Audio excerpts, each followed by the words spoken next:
Hi, my name is Bill LaCassie, and I'm owner of Appalachian Spirit Folk Instruments.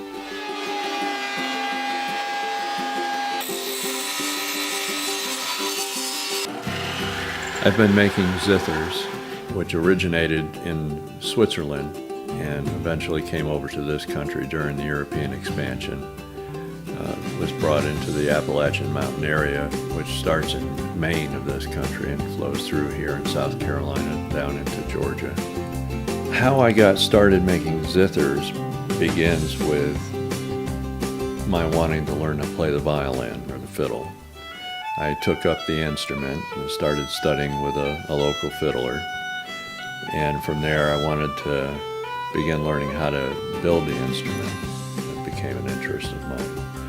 And I began studying with another friend that I met, on the subjects of violin repair and restoration. And I wanted to learn how to build instruments. Around that time, a friend of mine named Debbie Center in Littleton, Colorado, approached me with the idea of making these zithers or lap harps. She had a company called World of Harmony Music, where she developed a book that fits inside the zither to be played. And all the notes are lined up in a way that a child or anyone can pluck at the strings and follow the notes and play Bach, Mozart, Beethoven, or Mary Had a Little Lamb. So she had a lot of her customers that buy her books. They naturally ask, where do I get a zither? And she had problems finding someone reliable that would build a good instrument, good quality, and be dependable for her. So she asked me how I would feel about making it, and I saw it as a good opportunity, and I tried, figured out how to make one, how they were built, and just started from there.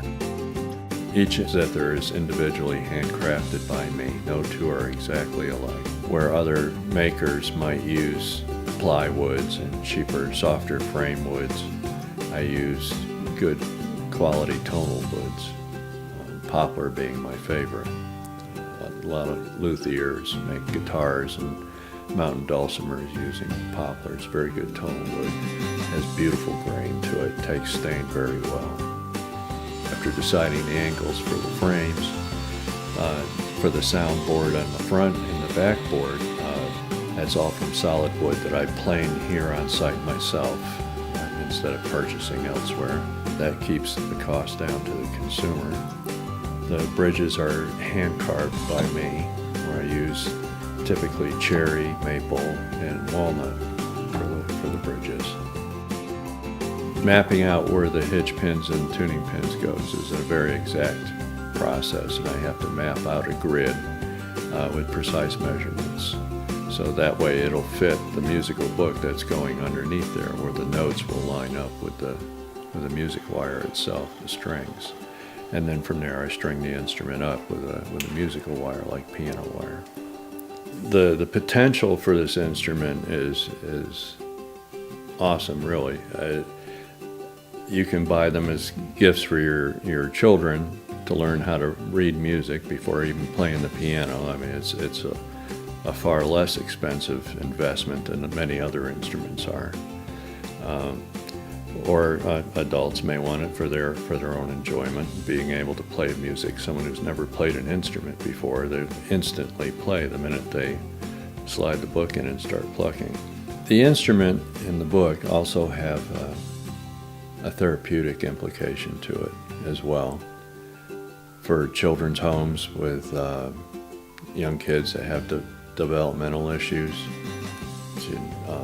nursing homes, people at home with debilitating illnesses that have taken away their motor function.